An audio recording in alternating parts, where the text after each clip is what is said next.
I have roped around, therefore, for some other form more suited to such personal utterances and have come up with a kind of hybrid between confession and criticism. A subtly equivocal mode that one might call confidential criticism. I see it as a twilight in between the night of confession and the daylight of criticism. The deal with which I shall occupy myself will not be the that relates strictly to myself, but something else, some residue that remains after all the other words I have uttered have flowed back into me, something that neither relates back nor flows back. As I pondered the nature of that, I was driven to the conclusion that the odd in question corresponded precisely with the physical space that I occupied. What I was seeking, in short, was a language of the body. If myself was my dwelling, then my body resembled an orchard that surrounded it. I could either cultivate that orchard to capacity or leave it for the weeds to run right in. I was free to choose, but the freedom was not as obvious as it might seem. Many people, indeed, go so far as to refer to the orchards of their dwellings as destiny. One day it occurred to me to set about cultivating an orchard. All I was worth. For my purpose, I used scent seal.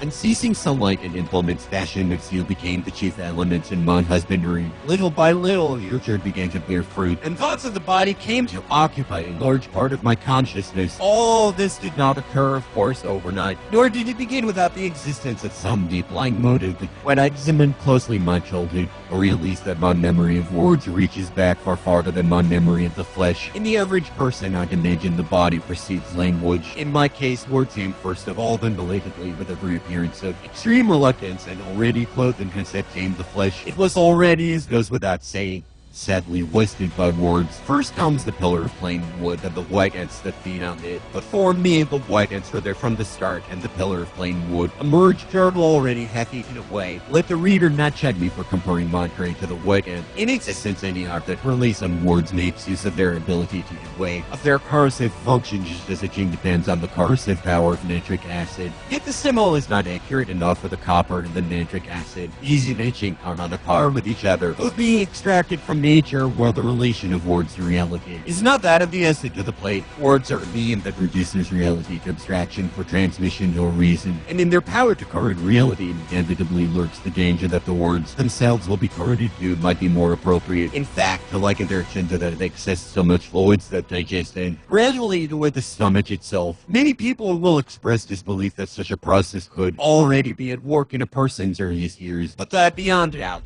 happened to be personally, thereby laying the ground for two contradictory tendencies within myself. One was the determination to press ahead loyally with the corrosive function of words and to make that my life's work. The other was the desire to encounter reality in some field, where words should play no part at all. In a more healthy process of development, the two tendencies can often work together without conflict, and in the case of a born right giving rise to a highly desirable state of affairs in which a training in words leads to a fresh discovery of reality. But the emphasis here is on rediscovery. If this is to happen, it is necessary at the outset of life to emphasize the reality of the flesh, soul, unsullied by words, and that is quite different from what happened to me. My composition teacher would often share his displeasure with my work, which was innocent of any words that might be taken as corresponding to reality. It seems that, in my childish way, I had an unconscious presentiment of the subtle, fastidious laws of words, and was aware of the necessity of avoiding as far as possible coming into contact with the reality of words if one was to profit from their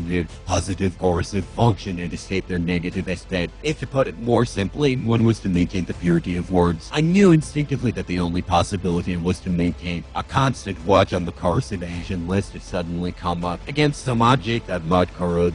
The natural corollary of such a tendency was that I should openly admit the existence of reality in the body only in fields where words had no part whatsoever. Thus reality in the body became synonymous for me. The objects almost of a kind of fetishism. Without doubt, Hugh was quite unconsciously expanding.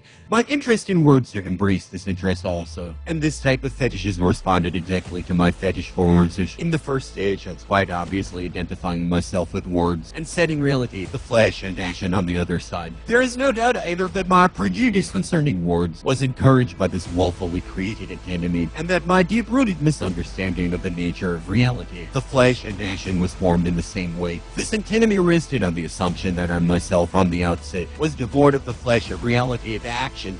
It was true indeed that the flesh came late to me at the beginning, but I was waiting for it with words. I suspect that because of the earlier tendency I spoke of, I did not perceive it then as my body. If I had done so, my words would have lost their purity, have been violated by reality, and reality would have become inescapable. And interestingly enough, my stubborn refusal to perceive the body was itself due to beautiful misconception in my idea of what the body was. I did not doubt that a man's body never shows itself as existence, but as I saw things that had made itself apparent clearly and unequivocally as existence, it naturally followed that when it did show itself unmistakably as a terrifying paradox of existence, I was as panic-stricken as though I had come across some monster and loathed it accordingly. It never occurred to me that other men, all men without exception, were the same. It is perhaps only natural that this type of panic and fear, though so obviously the product of a misconception, should postulate another more desirable physical existence, another more desirable reality, never dreaming that the body existing in a form that rejected existence was universal. In the male, I set about constructing my ideal hypothetical physical existence by investing it with all the basic characteristics, and since my own